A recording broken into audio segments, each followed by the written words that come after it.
A young, black boy saved the life of a pregnant policewoman. In a dangerous situation, little did he know. His courageous act would not only save her life, but also bring justice and change the fate of his own family. Before diving into this emotional story, make sure to comment where you're watching from and subscribe to the channel to follow more meaningful journeys like this. The bustling street was alive as always, filled with the blaring of car horns and the chatter of passers-by, blending into the sweltering morning air. Ethan moved quickly along the cracked sidewalks, waving past street vendors and hurried pedestrians. The neighborhood was always lively but chaotic, much like Ethan's life itself. In his jacket pocket, his father's old watch rubbed against the fabric. The watch had stopped working long ago, but to Ethan it was more than just a keepsake. It was a symbol of faith, his father's words. Daniel's echoed in his mind every time he held it. Justice is something you cannot give up on, Ethan. Even when no one believes, you have to believe. His father was wrongfully imprisoned for a crime he did not commit, leaving Ethan's family to scrape by while his mother, Helen, worked tirelessly at the laundromat. Today, like every other day, Ethan crossed the busy main road on his way to school, his mind preoccupied with the unfinished tasks at home. But he did not know that this day would be different. At the street corner, Ethan noticed a female police officer directing traffic. It was Rebecca, a familiar face. She was one of the few officers Ethan had seen who smiled at the kids in the neighborhood. But today she looked tired. Beneath her uniform, her slightly swollen belly was visible, a sign that she was pregnant. Ethan thought to himself, she's still working even when she's pregnant. Rebecca stood in the middle of the road, signaling the cars behind her to stop, so a large truck could reverse into a side lane. As the truck nearly finished backing up, a panic shout erupted from down the street. "Watch out, the bike!" Ethan turned his head. A man was hurtling toward them on a bicycle, his handlebars wobbling out of control. The bike veered wildly as the man shouted, trying to regain balance. The bike's trajectory was clear. It was heading straight for Rebecca, who was completely unaware. She had her back turned to the man, focused on managing traffic. Time seemed to slow down. Ethan looked around, hoping someone would yell or do something. But no one moved. A few people simply stood frozen, holding up their phones to record the scene. Instinct kicked in and Ethan bolted forward. "Mum, look out!" Ethan shouted, sprinting toward Rebecca with everything he had. Rebecca turned her head, just in time to see the bike barreling toward her. But before it could hit her, Ethan had already reached her, pushing her gently to the side. Both of them staggered, Rebecca nearly losing her balance. Ethan quickly grabbed her elbow to steady her. The man on the bike wobbled and skidded to a halt, just a few steps away. The bicycle crashed to the ground with a loud clatter. Taking the rider with it, he lay on the pavement, breathing heavily but seemingly uninjured. A small crowd began to gather, whispering and murmuring amongst themselves. Rebecca, one hand resting protectively on her belly, turned to the boy. Her face was pale, but her eyes were filled with gratitude. "Thank you," she said, her voice trembling. "If it were not for you." Ethan shook his head, trying to steady his breathing, despite his pounding heart. "I just saw you could not move in time. Are you hurt? Does anything hurt?" Rebecca shook her head, taking a deep breath to regain her composure. But Ethan noticed the sweat on her forehead. "You should sit down," Ethan said, his eyes full of concern. "I think you need to rest for a bit." Reluctantly, Rebecca sat on the nearby steps, still cradling her stomach. A man from the crowd stepped forward, his expression skeptical. "What's that kid up to, causing trouble?" Ethan felt the judgmental stares from those around him, but ignored them. He crouched down to look at Rebecca, his face tense. "Are you really okay? Should we call an ambulance?" Before Rebecca could respond, a loud voice called out from behind Rebecca. "Are you all right?" Ethan turned to see a tall man in a police uniform, striding quickly toward them. It was Jack, Rebecca's husband, and the police chief. His face was etched with worry as he approached. Rebecca looked up at her husband. "I'm fine. This boy helped me avoid a bad accident. If it were not for him, things could have been much worse." Jack turned his gaze to Ethan. His eyes initially filled with suspicion, but they softened when he saw the genuine concern in the boy's expression. He crouched down, placing a hand on Ethan's shoulder. "Thank you, son. What's your name?" Ethan, the boy answered softly.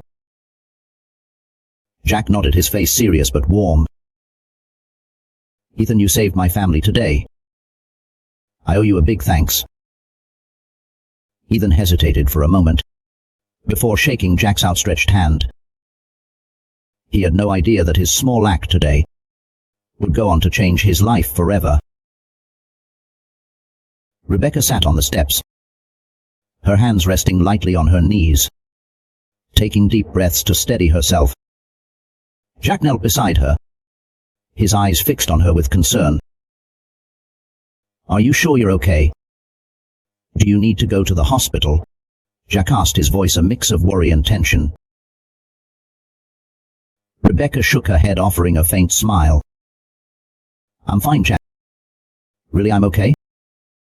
Thank goodness for Ethan," she said, glancing at the boy standing a few steps away. Ethan stood there looking anxious, his hands clutching the straps of his backpack. He did not know what to do next, but deep inside he felt a sense of relief for having done the right thing. Jack stood up and walked over to the boy. His towering figure cast a shadow over Ethan, but his eyes no longer held the suspicion they had earlier. Instead, they were filled with sincere gratitude. "Ethan, I do not know how to thank you. If it were not for you, things could have been so much worse." Ethan just nodded, unsure what to say. Jack continued, "You did something incredible today. Is there anything I can do to thank you? Anything at all, just say the word." The unexpected offer left Ethan stunned. His mind raced with thoughts. Part of him wanted to say he did not need anything. Helping Rebecca had been the right thing to do. But then an image of his father, Daniel, came to mind. The father he trusted and loved, who was now behind bars for a crime he did not commit. Ethan swallowed hard, then looked up at Jack with determined eyes. His voice trembled, but his gaze was steady. "I do not need anything for myself, but I want you to investigate my dad's case." Jack froze, surprised by the boy's request.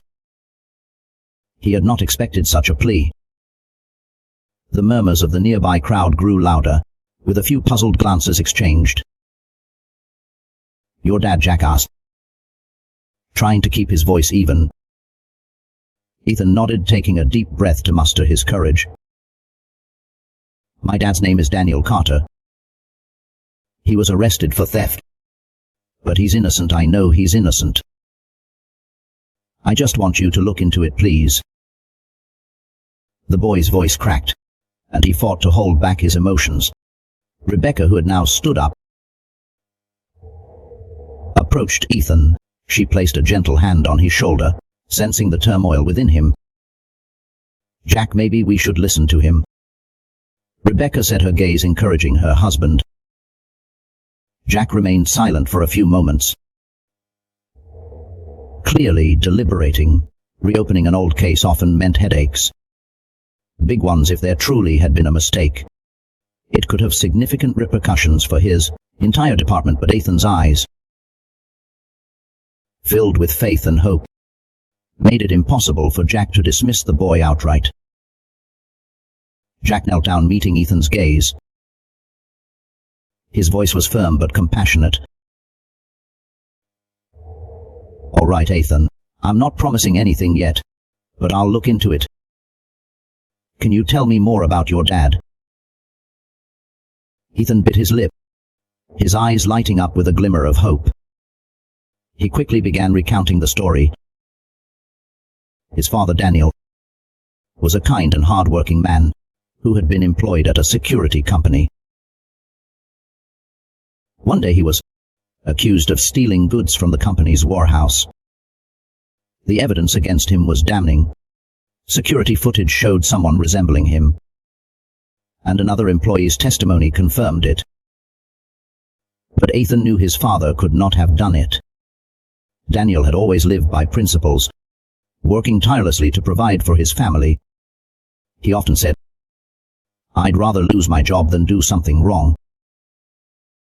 Jack listened intently. Nodding occasionally, he could sense Ethan's conviction, though we knew it was not enough to clear Daniel's name. "Do you know anything else? Anything that might help?" Jack asked. Ethan thought for a moment, then pulled an old watch from his pocket and placed it in Jack's hand. "This is my dad's watch on the day he was arrested. He left it at home. But when they showed me the security footage, the person in it was wearing a watch just like this. I know it was not my dad." Jack examined the watch, his expression growing more serious. A small detail, but it could be an important clue. He nodded as though reaching a decision. "All right, Ethan. I'll start with this." Before leaving, Rebecca knelt down and looked at Ethan with a kind smile. "Ethan, you're not just brave. You're an amazing son. Do not lose faith, okay?" Ethan smiled back, feeling a sense of comfort for the first time that day. As Jack and Rebecca walked away, Ethan stood still, watching them go. A faint flicker of hope lit up inside him. Hope that justice might finally come for his father. Jack sat in his office, the dim light from his desk lamp casting a faint glow over the old case file.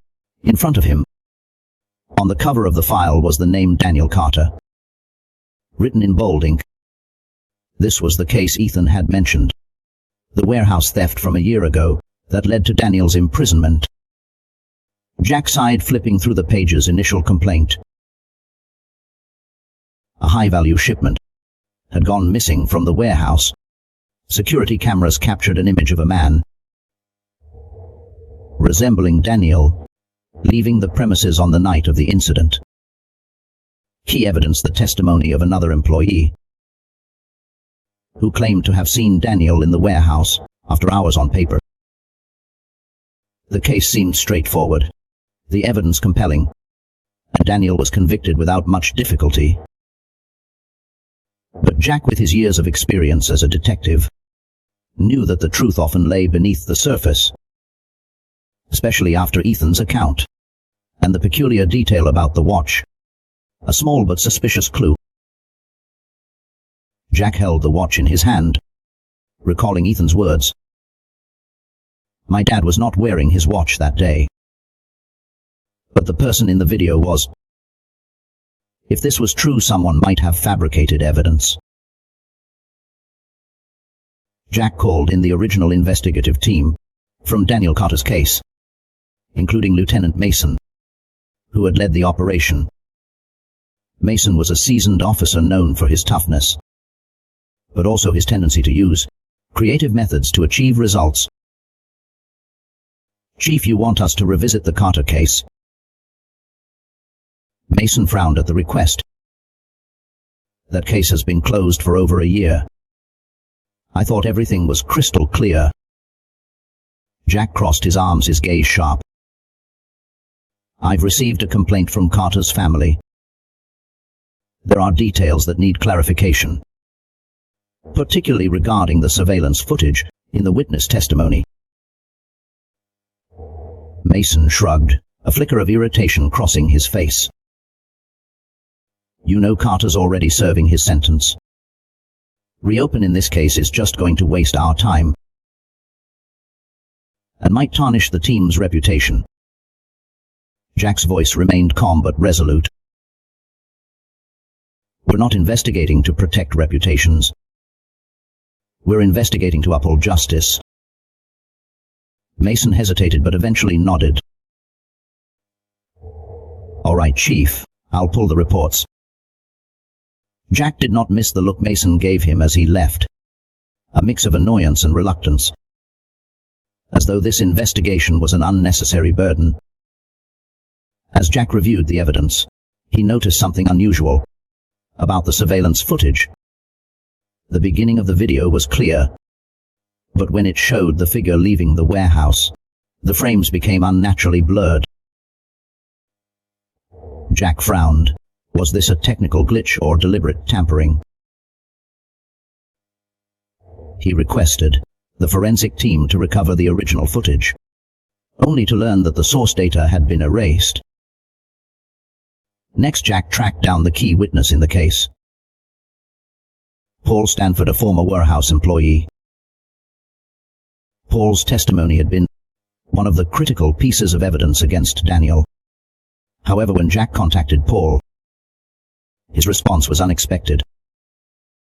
I do not want to talk about that anymore, sir. Please do not call me again. Paul hung up abruptly, leaving Jack with an uneasy feeling. A primary witness withdrawing cooperation was far from ordinary. While Jack was struggling to make headway, Ethan suddenly appeared at the police station, carrying a small bag. Inside was an item he had found in his father's belongings. Uncle Jack, I think this might help, Ethan said, placing the bag on Jack's desk. Jack opened it to find a swipe card, the kind used to access the warehouse. Ethan explained that his father had accidentally brought it home right before he was arrested. My dad said he forgot to return the card that day. But if he did not enter the warehouse on the night of the theft, someone else might have used it to frame him. Jack examined the card, his eyes lighting up. This could be a vital clue. The card might have logs, showing the time and user ID of each entry. He immediately handed over to the tech department for analysis. Not long after Jack delved deeper into the case, he received an anonymous phone call. The voice on the other end was raspy and menacing. Drop it, Jack. If you know what's good for you, leave the Carter case alone. Otherwise you'll lose more than just your reputation. Jack gripped the phone tightly, sweat trickling down his temple. This was the first time he realized the case was far more complicated than it seemed. Behind it, there might be an entire network of corruption or a larger conspiracy. But Jack did not back down. He knew that from this point forward, every step he took would bring him closer to the truth and closer to danger. Jack walked into the tech office with a tense expression. The access card Ethan had brought him was the only new lead he had, and he needed to be sure it held valuable information. The technician, a young man named Ryan, inserted the card into the reader. The system logs every use of the card, including time and location. Ryan explained, we just need to wait a moment for it to load the data. Jack nodded, his eyes fixed on the screen. Minutes later, the data began to appear. Jack held his breath as a particular entry stood out. The card was last used at 10:35 p.m. the night of the theft. Jack frowned. This was a critical moment in the case. But something was strange. The user ID on the card did not match Daniel's employee ID. "What does this mean?" Jack asked, his voice serious. Ryan looked up, his face slightly confused. "It means someone impersonated Daniel when using this card." Jack returned to his office, a deep unease growing inside him. If the access card had been misused, it was also likely that the surveillance footage had been tampered with. This strengthened his suspicion that the case was being manipulated from within. He reviewed the list of warehouse employees present at the time of the theft. One name stood out: Paul Stanford, the key witness who had retracted his statement and cut off communication.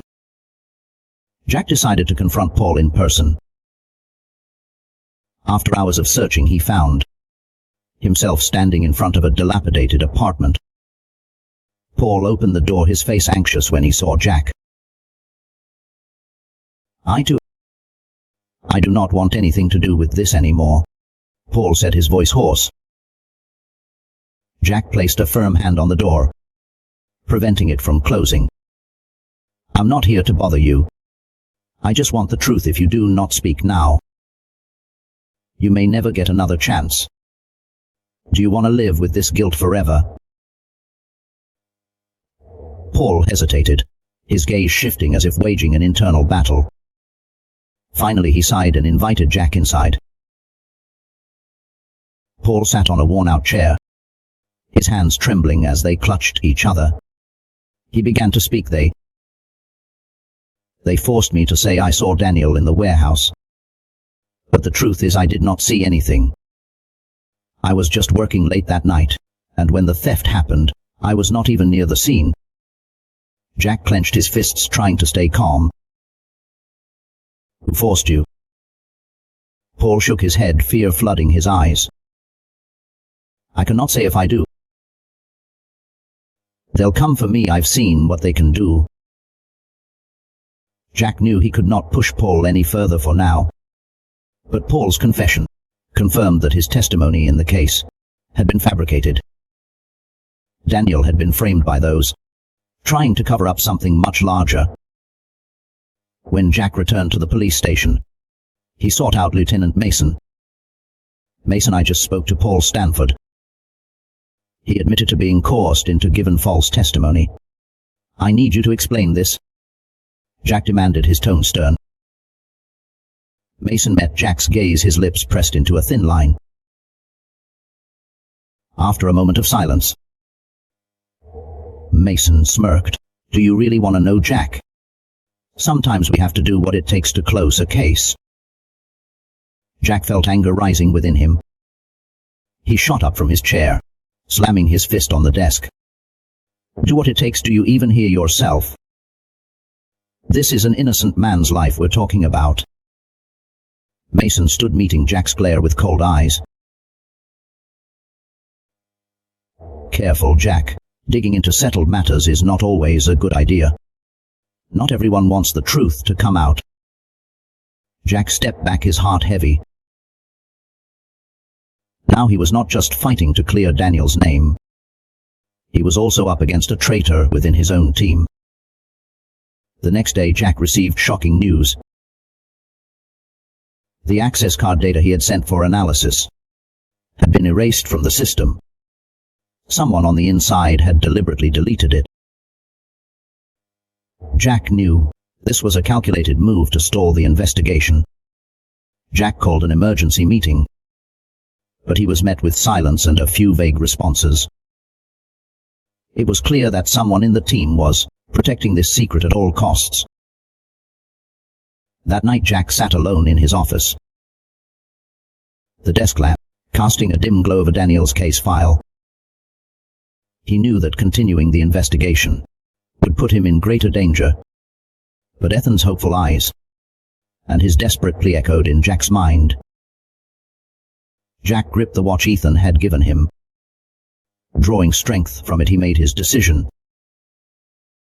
"No matter what, I will bring the truth to light." Jack stepped out of the police station, the frigid night air pressing down on him. like the weight of the darkness he was facing. In his hand was the watch Ethan had given him, the only tangible link to a case where the truth was sinking deeper into obscurity. Standing outside the station, Jack called Rebecca. "Rebecca, I need you. Meet me at home right away. It's important," Jack said curtly before hanging up. At home, Jack laid everything out. The tampered video footage, Paul Stanford's coarse confession, the erased keycard data, and Mason's betrayal. Rebecca listened, her expression growing increasingly tense. "Jack, you know that if you keep pushing, you'll be up against everyone trying to bury this," Rebecca said, her voice low. Jack nodded and exhaled deeply. "I know, but I cannot turn back for Ethan. For Daniel and for you, you know. That boy saved you, without thinking about the risks to himself. I owe him this." Rebecca placed a hand on Jack's shoulder, her eyes resolute. "Then we'll do this together. Not just for Ethan, but for everyone who could be the next victim of this injustice." Jack clasped Rebecca's hand tightly. With her by his side, he knew he could face whatever lay ahead. The next morning, Jack went to find Ethan. The boy was sitting on the steps of his small apartment, his face lighting up when he saw Jack. "Uncle Jack, do you have any news?" Ethan asked eagerly, his eyes filled with hope. Jack sat beside him, resting a hand on his shoulder. "Ethan, I need your help. It might be dangerous, but I cannot do this alone." Ethan nodded without hesitation. Determination etched on his young face. "What do you need me to do?" Jack handed Ethan a photo of Paul Stanford. "I need you to talk to this man again. Paul's scared, but I think if it's you, he might change his mind." Ethan studied the photo before looking back at Jack. "I'll do it for my dad and for you." Ethan approached Paul's apartment, under Jack's watchful eye, from a distance. When Paul opened the door and saw the boy, he looked surprised but did not shut the door. "Miss Stanford, I'm Ethan. Daniel Carter's son," Ethan began, his voice soft but firm with resolve. Paul frowned, hesitated for a moment, then stepped back and motioned for Ethan to come in. Ethan met Paul's gaze, his voice trembling but impassioned. "Miss Stanford, I know you're scared, but my dad does not deserve to be in prison for a crime he did not commit. I cannot fix this on my own. But you can if you do not speak up. The truth will stay buried forever." Paul remained silent, his expression conflicted. He looked at the boy standing before him, small but unyielding. Finally, he lowered his head inside. "You do not understand, Ethan. Those people, they will not leave me alone." Ethan stepped closer, his eyes shining with unwavering belief.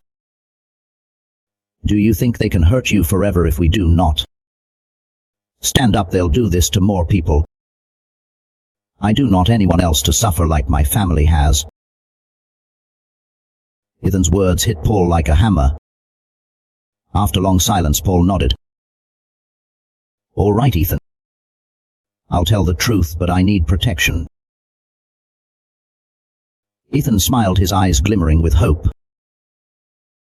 "I'll tell Uncle Jack you'll be safe." The next day, under the protection of Jack and a trusted investigative team, Paul appeared at the police station to give a new statement. He revealed that Mason had coerced him into lying, fabricated the video footage, and orchestrated the evidence framing Daniel. Mason took money from a crime syndicate to steal that shipment. Daniel was just the perfect scapegoat, because he used to work as a security guard there. Paul said, his voice laced with bitterness. Jack listened, his fists clenched. The pieces of the puzzle were finally falling into place. Mason had not just betrayed the trust of his colleagues. He had destroyed an innocent man's life to protect his own interests. Jack resolved to confront Mason head-on. He found Mason in the conference room, flipping through a file as though nothing were amiss. "Mason, chat." His voice firm and commanding. Mason looked up, a smirk playing on his lips. "What's this, Jack?" "Another lecture." Jack placed Paul's statement on the table, his eyes burning with anger. "I have everything I need to take you to court, Mason. Your lies, your fabricated evidence, and your corruption." Mason stood chuckling darkly. "And what you think you can take me down? This department needs people like me, Jack, not idealists like you." Jack stepped closer, locking eyes with Mason. "Justice does not need people like you. You've turned this place into a disgrace, but I'll clean it up." Mason tried to leave the room, but Jack's team blocked the door. He was handcuffed on the spot, and Jack did not take his eyes off him until he was led away. Jack stood by the window of his office, his gaze fixed on the morning sunlight, streaming through the towering buildings. A sense of relief had not fully settled in, even though Mason had been arrested. Over the past few days, Jack had dedicated every moment to preparing evidence, collaborating with his trusted investigative team, and organizing witness testimonies, particularly that of Paul Stanford. Finally, everything was ready. Today, Daniel Carter's case would be reopened in a special hearing. Jack knew this was not just an opportunity to exonerate Daniel, but a statement that truth holds value, no matter how dangerous the pursuit. Ethan, his mother, Helen, and Jack entered the courtroom together. Ethan held his mother's hand tightly, trying to maintain his composure as he saw his father, Daniel, being escorted in handcuffs. Daniel's face looked wary, but his eyes shone with faith as he saw his family. Jack stepped forward, placed a hand on Daniel's shoulder, and whispered, "Today is your day. I'll do everything I can to bring you home." Daniel nodded, his voice steady yet low. "I trust you, Jack. And I trust Ethan." The hearing began, the tension in the courtroom palpable. The prosecution presented the old evidence, emphasizing that the surveillance video and previous witness testimonies used to convict Daniel were irrefutable. When it was Jack's turn to present, he approached the stand with an air of confidence, balanced by careful precision. "Your Honor, I request a review of the evidence in this case." The original evidence was tampered with by an individual within the investigative system.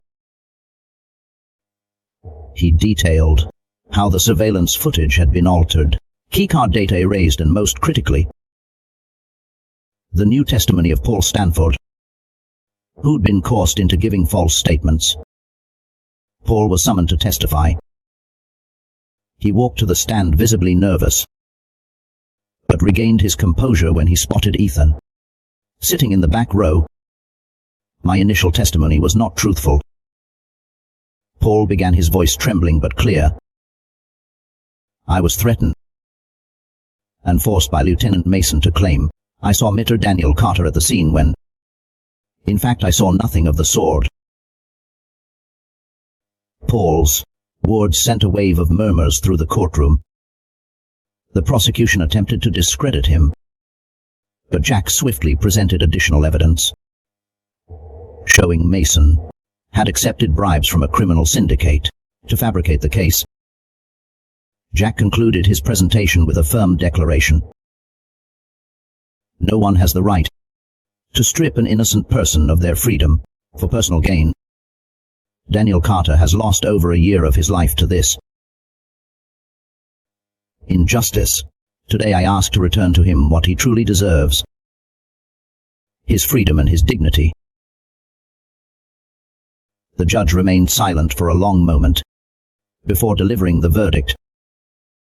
Based on the new evidence and witness testimony, we hereby overturn the conviction of Mr. Daniel Carter. He is to be released immediately. Ethan let out a small cry, his eyes filled with tears, as he watched his father walk down from the stand, the handcuffs being removed. Daniel embraced his wife and son tightly, tears streaming down his face, but a smile lit up his expression. "I knew you'd never give up on me, Ethan," Daniel whispered, his voice choked with emotion. "You were my only light in the darkest days." Mason could not evade the truth any longer. After his arrest, he faced a series of charges, ranging from evidence tampering and bribery to abuse of power. Mason's case not only exposed individual corruption, but also shook the system to its core. Jack, despite facing significant pressure from former colleagues, remained resolute in his mission to clean up the system. He found strong support from Rebecca, who stood by him throughout the journey. A few days later, Jack visited the Carter family in their small apartment. Daniel had begun fixing old furniture and rearranging what had been neglected. "Jack, I owe you so much," Daniel said, his eyes brimming with gratitude. Jack shook his head with a smile. "You owe me nothing. The one who truly made this happen is Ethan. That boy taught me that justice must never stay silent." Ethan entered the room and hugged Jack tightly. "Thank you, Uncle Jack. You gave my family everything back." Rebecca helped Helen secure a more stable job at a small office nearby. Daniel accepted an offer from Jack to work as a maintenance staff member at the police department, where he could rebuild his life. Ethan, inspired by his family's ordeal and fueled by his belief in justice and courage, decided he would one day become a lawyer. His father's old watch, now repaired, became a symbol of the Carter family's journey from darkness in the light. The sun peeked out from behind the old buildings of the impoverished neighborhood, but this time its light felt warmer. The Carter family had finally found peace after a long year living in the shadows. In their small apartment, laughter echoed as Ethan helped his father sort through old belongings.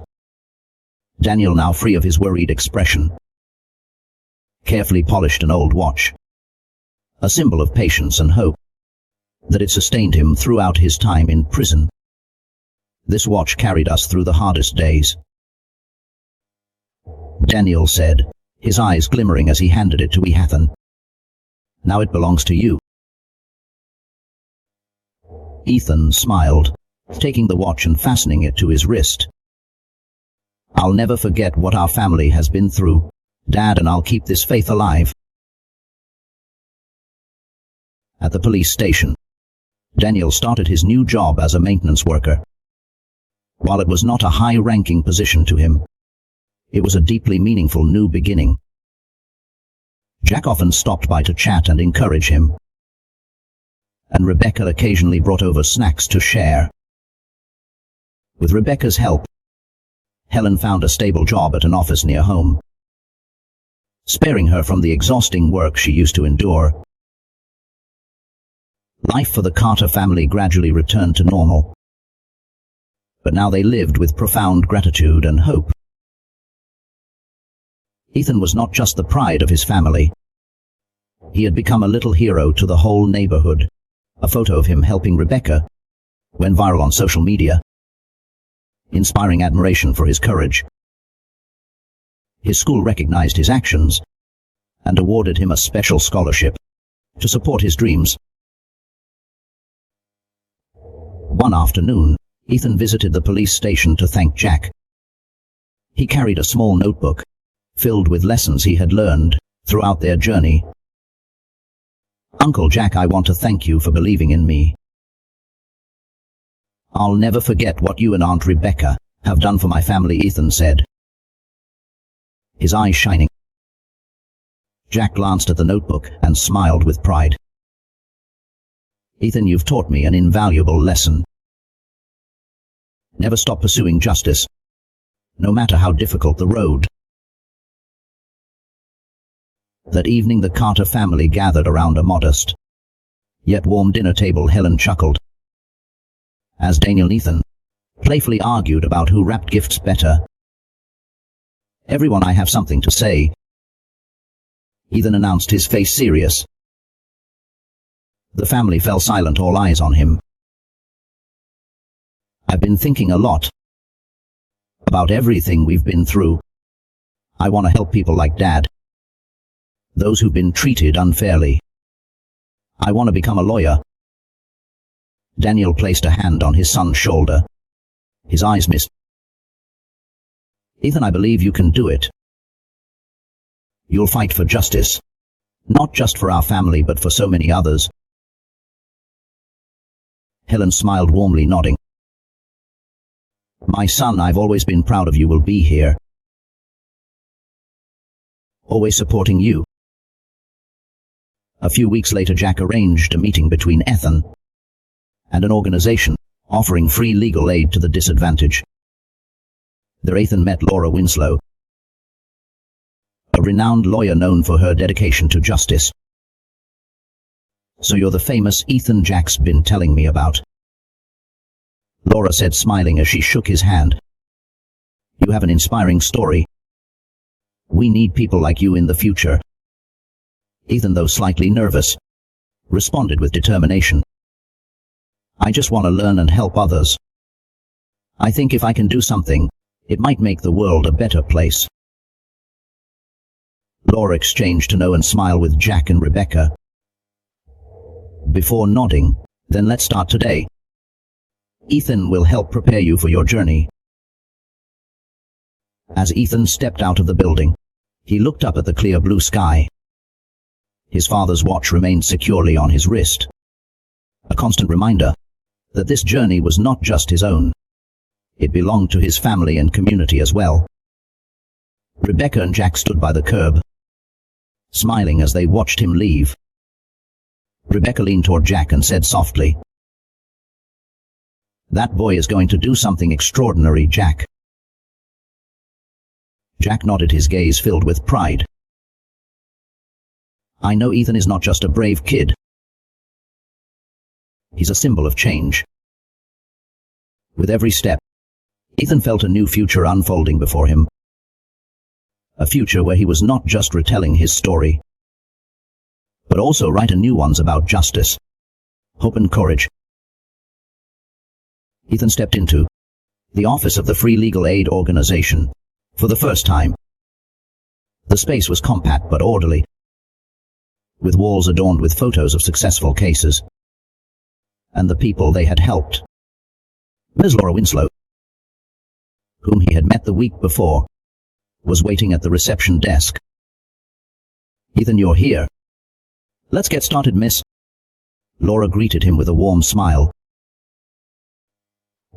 Ethan nodded, feeling a mix of nervousness and excitement. Today marked the beginning of his volunteer work at the organization, though. His role was limited to data entry and organizing files. It was his first step toward becoming a lawyer. In the first few weeks, Ethan spent his time learning how to manage documents, take notes from depositions, and familiarize himself with legal procedures. Often he stayed late, poring over case files, to understand the lives of the people the organization had helped. One day, Laura brought a new stack of files and placed them in front of Ethan. "These are the cases we're currently working on. Pick one that interests you and we'll discuss it," she said.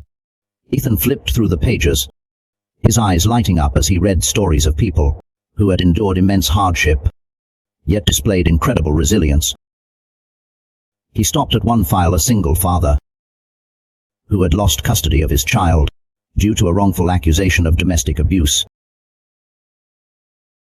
"Mrs. Laura, this case, it's like my dad's," Ethan said, his voice thick with emotion.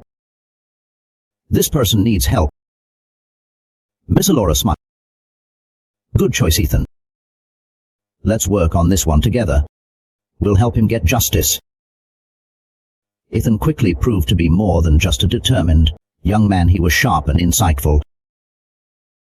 He helped identify flaws in the evidence, conducted interviews with witnesses under mess Laura's guidance, and even proposed ideas that seasoned attorneys sometimes overlooked. One day, after wrapping up a meeting about the case, Miss S. Laura called Ethan into her office.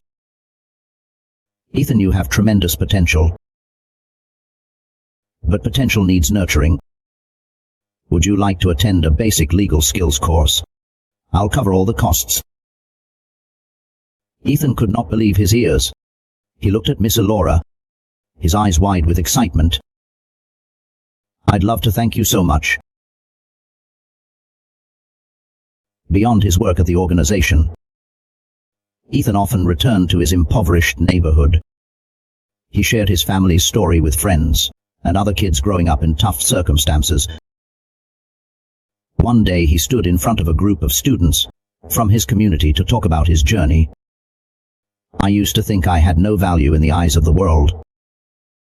But thanks to the faith of my family and those around me, I learned that each of us has the power to make a difference. Justice is not some distant ideal. It starts with your courage."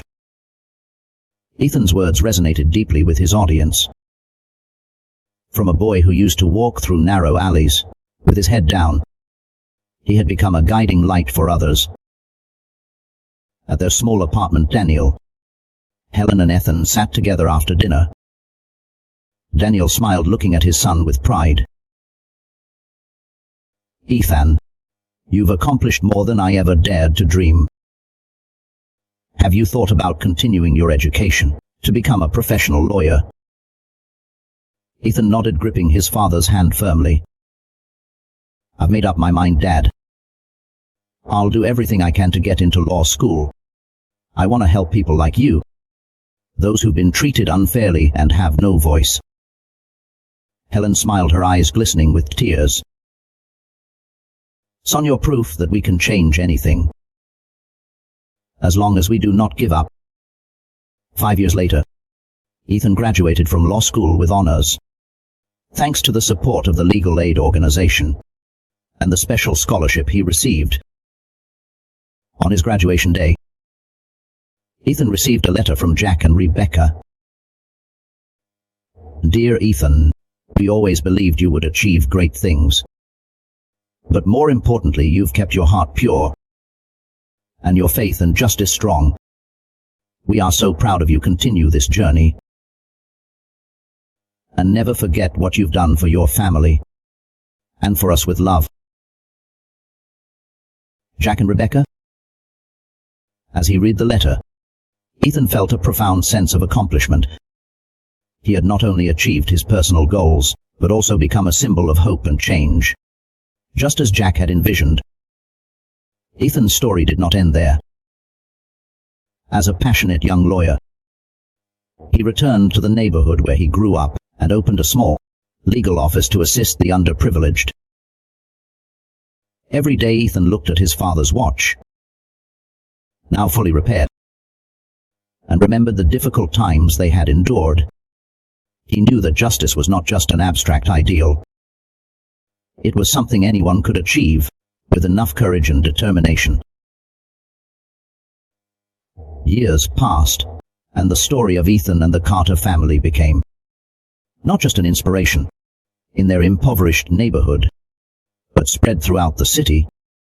Ethan, now a highly respected lawyer, continued to dedicate his life to helping the voiceless.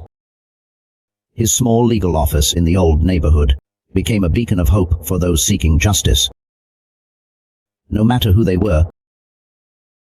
One morning as Ethan was organizing some files, an elderly woman walked in. She appeared tired, but had a determined look in her eyes. "Mer Carter," she asked, her voice trembling. "Yes." "That's me. How can I help you?" Ethan invited her to sit down and listened intently to her story. The woman, whose name was Marjorie, explained that her family had lost their home due to an unjust lawsuit. A large corporation had falsified documents to seize their property, and the local court had refused to accept her appeal. Ethan frowned, sensing the profound injustice in her tale. "I'll help you, but this case seems complicated. We'll be up against a powerful opponent," Ethan said firmly. Marjorie looked at him, her eyes glistening with tears. "I believe in you. I've heard your story and your family's. If anyone can help us, it's you." Ethan sought advice from Jack, who was now retired, but remained a guiding figure in his life, like a spiritual father. "Jack, this case is tough. The company has both money and influence. I'm worried I might not have what it takes to fight them." Ethan admitted, a hint of doubt in his voice. Jack placed a reassuring hand on Ethan's shoulder, his gaze brimming with confidence. "Ethan, you faced bigger challenges than this. Remember, justice is not always easy, but it's always worth it. You're not just fighting for Miss Marjorie. You're standing up for everyone too afraid to fight, because they think no one cares enough to help them." Jack's words reignited Ethan's resolve. He decided to assemble a team of passionate young lawyers at his office to tackle the case together. The legal battle lasted several months, marked by intense courtroom showdowns. Ethan's team worked tirelessly to gather evidence, locate witnesses, and counter the company's underhanded tactics. Whenever discouragement crept in, Ethan thought of his family, of the days he stood beside his father in court, and of his promise never to let anyone endure the same injustice. His father had suffered finally. After numerous grueling hearings, the verdict was announced. Marjorie and her family were to have their home restored, along with compensation from the corporation. Upon hearing the decision, Marjorie could not hold back her tears.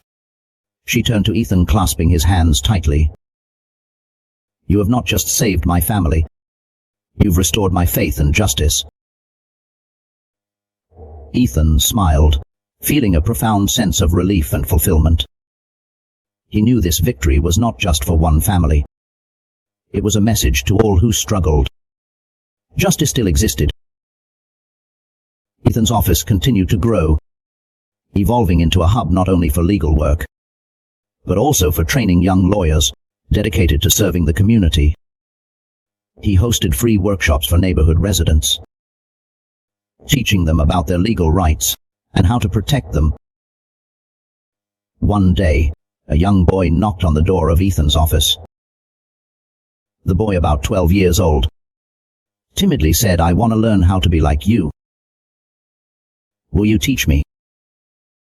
Ethan looked at the boy, seeing a reflection of his younger self. He smiled and placed a hand on the boy's shoulder. "Of course, but first you need to know that to do this, you must have courage and a heart full of integrity. Are you ready for that?" The boy nodded, his eyes shining with determination. Years later, the story of Ethan Carter became more than just a tale of one wrongful case or a single legal battle. It stood as a symbol of courage, the power of belief, and the ability to change the world through even the smallest acts of kindness. The old watch that Ethan's father had given him now rested in a glass case at his office, a constant reminder that every great journey begins with courage. Ethan not only became a successful lawyer, but also a mentor, and companion to all who sought justice.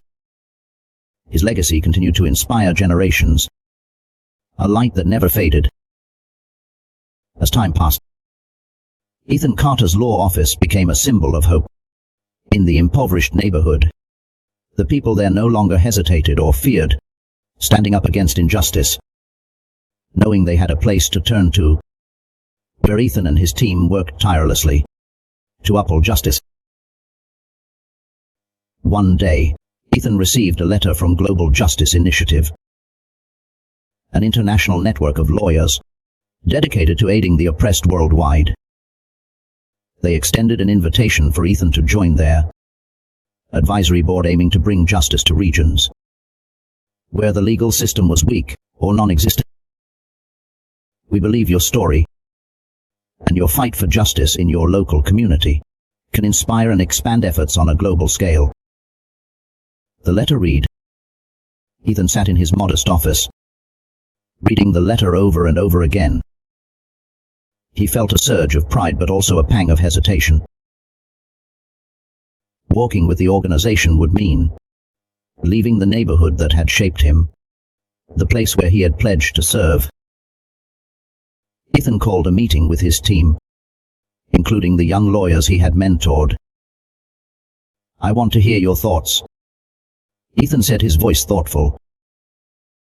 This opportunity could open a new chapter, but I'm worried that if I leave, we might lose the connection we've built with this community. One of the young lawyers, Claire, stepped forward, her eyes filled with admiration. Ethan, you've inspired all of us. If you leave, we'll carry on what you started. This office will never lose its spirit, because you've built a legacy that's stronger than any single person. Claire's words moved Ethan deeply. He looked around the room that had been his starting point and realized he was no longer alone in his mission. A few weeks later, Ethan decided to accept the invitation from the Global Justice Initiative. Before departing, he organized a gathering with the neighborhood, a chance to express his gratitude and say goodbye. At the event, Jack and Rebecca were there carrying a small gift, a framed photo of Ethan standing with the Carter family on the day Daniel was freed. Jack smiled, placing a hand on Ethan's shoulder. Ethan, you're not just the pride of our family. You're a symbol of change. You've shown that no matter where we start, we can achieve great things if we do not give up. Rebecca added, and we know that no matter how far you go, your heart will always be here. Ethan felt his throat tighten. Holding the photo frame, he smiled brightly. I'll never forget what you've all done for me and my family. This is not the end. It's just the beginning of a new chapter. Ethan began his work with the Global Justice Initiative, traveling to places where injustice thrived and the legal system was almost non-existent. In a small village in Africa, he helped a group of women reclaim land that had been stolen by local powers. In Southeast Asia, he and his team fought for children forced into illegal labor. Everywhere Ethan went, he left behind more than legal victories. He planted seeds of hope and belief in justice.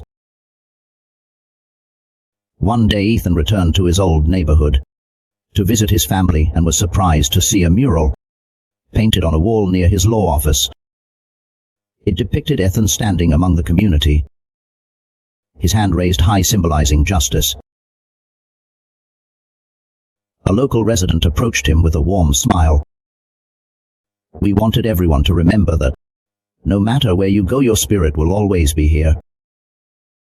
Ethan placed his hand on the mural, feeling a deep warmth in his heart. Though the road ahead was still long, he knew he had fulfilled what his father had always wanted: to leave the world a better place where justice was not just an idea, but a reality everyone could reach.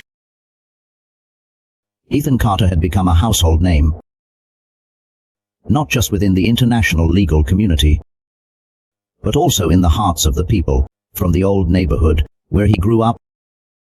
What Ethan left behind was not just a string of successful cases, but a belief that with courage and perseverance, justice could reach everyone, no matter who they were or where they came from.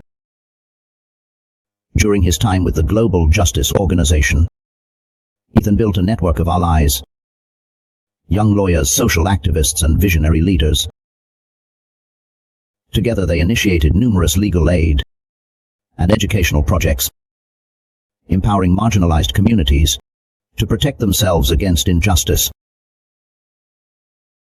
One day Ethan received a call from Claire, his loyal colleague, who had worked with him at the old neighborhood law office. Her voice carried a mix of joy and a hint of nervousness. "Ethan, there's someone here who needs to meet you. He says you're the reason he decided to pursue justice." Intrigued, Ethan returned to the neighborhood the very next day. As he stepped into his old office, he saw a young man waiting. The boy looked anxious, but his eyes lit up when he saw Ethan. "I'm Noah Carter," the young man said as soon as Ethan walked in. "I met you when I was a child, and since then I've always wanted to be like you." Noah explained that he had just graduated from law school and wanted to join Ethan's team to learn. He recounted how years ago, Ethan's talk to the community about his journey to seek justice for his father had changed the way Noah saw the world. Ethan smiled, recalling that moment. He nodded and said, "No. If you want to help others, then you're ready. Justice does not wait for us to be perfect. It waits for us to take action." Noah quickly proved his competence and passion. Ethan assigned him smaller cases to start with, but always kept a close eye, offering guidance through their work. Noah not only honed his legal skills, but also learned that patience and empathy were the most crucial elements in building trust with the community. One day, as Ethan and Noah were working on a complicated land dispute case, Noah remarked, "I get it now, McCarter. We're not just lawyers. We're bridges between the voiceless and justice." Ethan nodded, smiling with pride. "Exactly, Noah. And I believe you'll become someone even better than me." As Noah began taking on more cases, Ethan realized he had fulfilled one of his greatest missions, passing on his spirit and skills to the next generation. His law office now boasted a team of young lawyers, each carrying their own stories and ideals, but united by a shared goal: to build a fairer world. Ethan decided to document his journey in a book titled Where Justice Begins. The book was not just a chronicle of his life. It was a message to anyone feeling powerless in the face of injustice. As long as you start, justice will follow you wherever you go. The book quickly became a sensation, taught in law schools and community education programs alike. Despite traveling far and wide, Ethan always returned to his family. Dane, now retired, often sat on the porch, tinkering with old tools as he used to. Helen, with her warm smile, always welcomed Ethan with a home-cooked meal whenever he visited. "Mom, Dad, I feel like everything is just beginning," Ethan said once as the family gathered around the table. Daniel chuckled, patting his son's shoulder. "That's right, Ethan. But sometimes beginning is the hardest part. The rest, you already have the heart and strength to face." Years later, as Ethan stood before a classroom of law students, he saw the same spark in their eyes that he'd once had. "You may feel like the world is too big and the injustice is too overwhelming," he told them, "but remember, every change starts with the smallest actions. A brave choice, a righteous decision, a voice that refuses to stay silent." Ethan ended his lecture with his signature line: "Justice is not something we find. It's something we build, and you will be the ones to build it. As he walked out of the classroom, Ethan felt a deep sense of peace. He knew his story was no longer just his own. It had become part of a much larger journey. The journey of generations, carrying the torch of justice forward. After years of working with the Global Justice Organization, Ethan had traveled across dozens of countries, confronting various injustices. From defending the rights of indigenous peoples in the Amazon rainforest, to rescuing victims of forced labor in South Asia. Yet every time he closed a case, he carried a strange feeling, a mix of triumph and the sobering realization that millions of others still needed help. One day, while writing a report in a small office in Kenya, Ethan received a call from Claire. "Ethan, there's a new case you need to know about. This time it's about a group of workers being horribly mistreated at a large factory in the US. It seems they're not only exploiting labor, but also tied to high-level corruption." Ethan sighed, but is determined.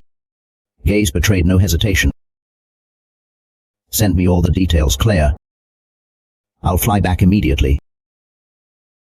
Returning home, Ethan felt a sense of familiarity, but also mounting tension. This case was not just legally complex. It also involved powerful political and economic forces. Ethan assembled his team, including Noel and other young lawyers, to begin the investigation. They uncovered that the factory not only violated labor laws, but also employed intimidation tactics to silence workers. During a meeting, Noel suggested, "We need to meet some of the workers directly and convince them to testify. But this will be